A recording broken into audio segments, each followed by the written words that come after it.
Come back. तो ये part second है बच्चों। रीडिंग स्किल्स को अगर आप इंप्रूव करना चाहते हो तो इस कोर्स को अच्छे से फॉलो करो। तो चलिए स्टार्ट करते हैं। जो बच्चे ने आपके साथ पार्ट 1 यानी लेसन नंबर 1 में कुछ स्ट्रेटजीज शेयर की थी कि कैसे आप रीडिंग स्किल को इंप्रूव कर सकते हैं, तो ये गारंटीड एंड प्रूवन फैक्ट्स हैं। इनके थ्रू अगर आप फॉलो करते हैं प्रोसेस को तो आप अच्छे से इंप्रूव कर पाएंगे। तो हम बात कर रहे थे कि do not spend time on RCs you can not comprehend at first, ये हमने कर लिया था। अब हम बात करने वाले हैं ट्रिगर वर्ड्स की, भी हमने बात कर ली थी कि ट्रिगर वर्ड्स के टाइम आपको स्पेशल ध्यान रखना होता है। इसके आगे करते हैं make notes.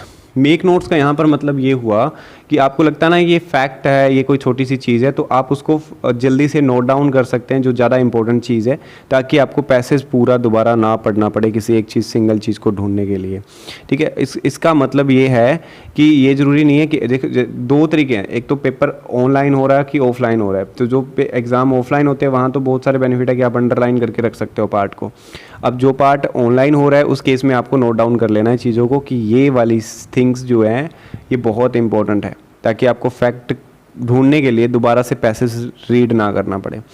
Try to preempt questions. ये प्रीएम्प्ट क्या होता है? This is really difficult skill but if you can master this you will surely be the king of reading comprehensions. Okay, so while reading the passage try to identify the possible questions that could be asked and which part of the passage seems to be the most important and most relevant for the that particular passage. Likely candidates for question settings.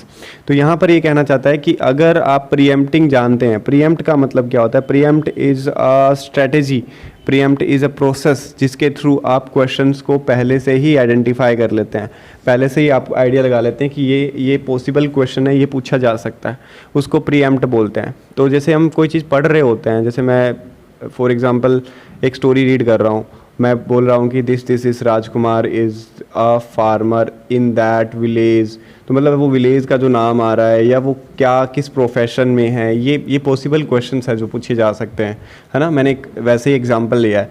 तो ऐसे question जो आपको doubt हो या आपको लगे कि हाँ ये वाले क्वेश्चंस पूछे जा सकते हैं, उनको पहले से ही सोचने की कोशिश करो, उनको दोबारा पहले से ही फैक्ट को नोट कर लो, ताकि आप जब जो क्वेश्चन पढ़ो तो आपको ज़्यादा प्रॉब्लम ना आए, दोबारा आपको पैसेज पे ना आना पड़े। Okay, opening and closing of paragraph requires extra focus. जब भी पैराग्राफ स्टार्ट होता है या एंडिंग होती है ना, तो वहाँ पर आपको बहुत सारे फैक्ट्स मिलेंगे, क्योंकि वहीं पर मेन कंटेंट होता है पैसेज का। ठीक है, question such as the main question are based on the overall subject of the passage and majority of the times the answers of these questions type lies in the first and the last of the passage. Ensure you derive the maximum possible information from these paragraphs. Okay, and constantly question yourself while reading the passage. जब आप passage को read कर रहे हो तो अपने आप से क्वेश्चंस पूछते रहो, अलग अलग टाइप के क्वेश्चंस पूछते रहो। In order to maintain your concentration while reading make sure that some basic questions keep playing in your back of mind. ठीक है, at the back of your mind. तो हमेशा जब आप ऐसे कोई भी चीज़ रीड कर रहे हो तो there should be always some question that should be running at the back of your mind.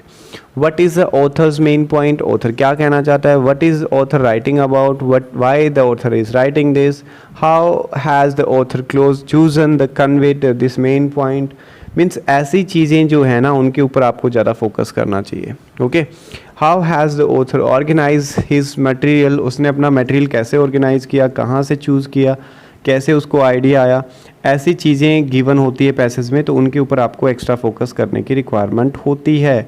ठीक है, और आप जैसे जैसे रीडिंग कॉम्प्रिहेंशन ज़्यादा करेंगे, फॉर एग्जांपल एक बच्चा है जो एग्ज़ाम में जाता है, उसने सिर्फ और सिर्फ 2 या 3 या यू कैन से कि 10 या 12 रीडिंग कॉम्प्रिहेंशन अटैम्प्ट किया और वो डायरेक्टली एग्ज़ाम में अपीयर हो रहा है। और एक पर्सन ऐसा है जिसने 100 पैसेज किए हुए हैं और एक पर्सन ऐसा है जिसने 200 पैसेज किए हुए हैं। तो जो जिसने 200 पैसेज किए होंगे वो एग्ज़ाम में ज़्यादा कंफर्टेबल रहेगा, वो हमेशा ही बाकी सबसे ज़्यादा कंफर्टेबल रहेगा। रीज़न क्या है? रीज़न यही कि उसको एक्सपीरियंस हो चुका है, वो चीज़ों को फील कर सकता है अब। तो यही है experience means there is no substitute of hard work, you know ना। तो वही चीज़ आपको अप्लाई करने की रिक्वायरमेंट है। थोड़ी मेहनत करनी पड़ेगी स्टार्टिंग में, बट आपको फाइनली जो अचीव करना है वो अचीव आप कर पाओगे, ठीक है। सो इसमें कहा गया है majority of the times you would be bored by RC topics. थोड़े टाइम बाद आप आरसी से बोर्डम फील करोगे, बट आपको हिम्मत नहीं हारनी, आपको लगे रहना है। You should not allow this to drain your energy. आपकी एनर्जी को ये सक ना कर पाए, आपको स्पेशल ध्यान रखना है।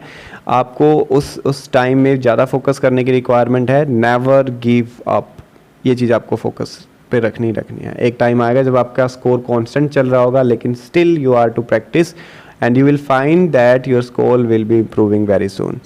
The above form some of the basic points that should be kept in mind, keep in mind while reading comprehensions. These would improve your focus, increase your grasp of the subject of matter and deliver greater understanding. If you achieve these, your task is more or less done.